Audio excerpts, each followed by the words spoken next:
Hello everyone, welcome back to Trending Nigeria Hamadenuga Progress. Breaking news: the United States military has drawn up a contingency plan for possible military action in Nigeria following President Donald Trump's explosive warning over what he calls a mass slaughter of Christians.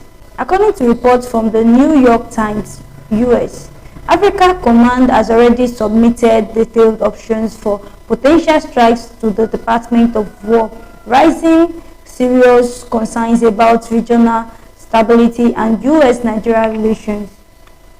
Last week, President Donald Trump publicly accused Bola Tinubu's administration of allowing genocide against Christians in Nigeria. He went on to designate Nigeria as a country of particular concern, suspending US arms sales and halting technical military support. In a fiery statement, Trump declared Christianity is facing an existential threat in Nigeria.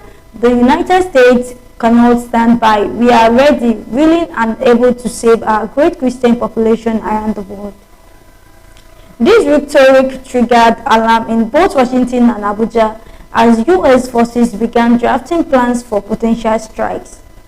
The New York Times reports that US Africa Command presented three distinct plans, codenamed the heavy, medium, and light options.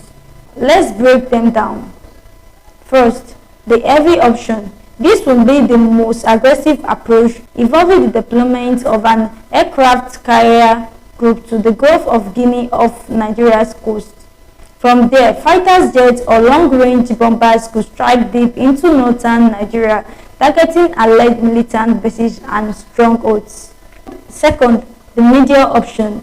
This plan would rely on drone strikes against Boko Haram and ISWAP targets, camp convoys and vehicles, primarily in the country's north.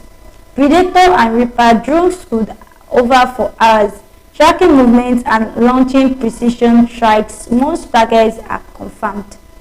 Third, the light option.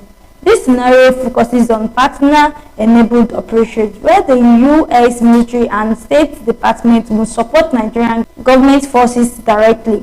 The goal here will be to help Abuja combat insurgents and protect civilians without deploying full US forces. According to US officials, the stated aim is to protect Christians from armed violence and end the insurgency in northern Nigeria.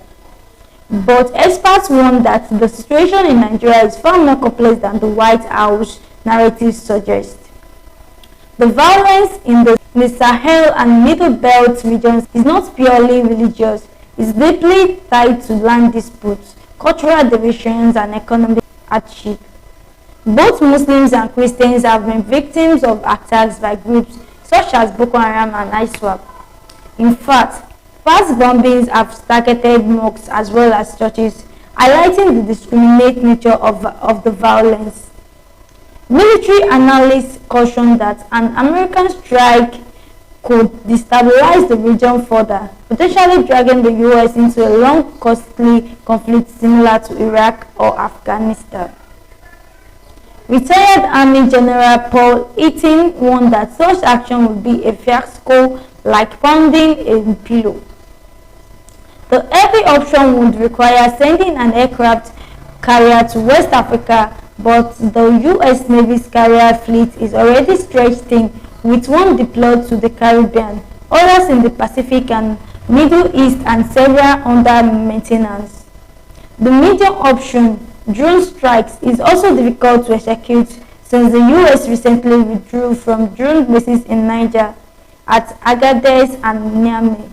The nearest active bases are now thousands of miles away in Djibouti and southern Europe. As for the light option, it relies heavily on cooperation with local forces and USAID, but the Trump administration dissolved USAID earlier this year, shutting down its Abuja office in July, removing a key humanitarian and intelligence partner. For now, the Pentagon has not confirmed if any of the proposed strike options will be approved, but analysts warn that any US military action on Nigeria's soil could spark diplomatic outrage, civilian casualties, and new anti-American sentiments across West Africa. As both nations navigate this tense moment, the world watches closely, hoping that diplomacy, not warfare, will guide the next move. This is Trending Nigeria, and you've been watching our in-depth report on U.S. military plans for Nigeria. Don't forget to like, share, and subscribe for more verified international reports. Thank you.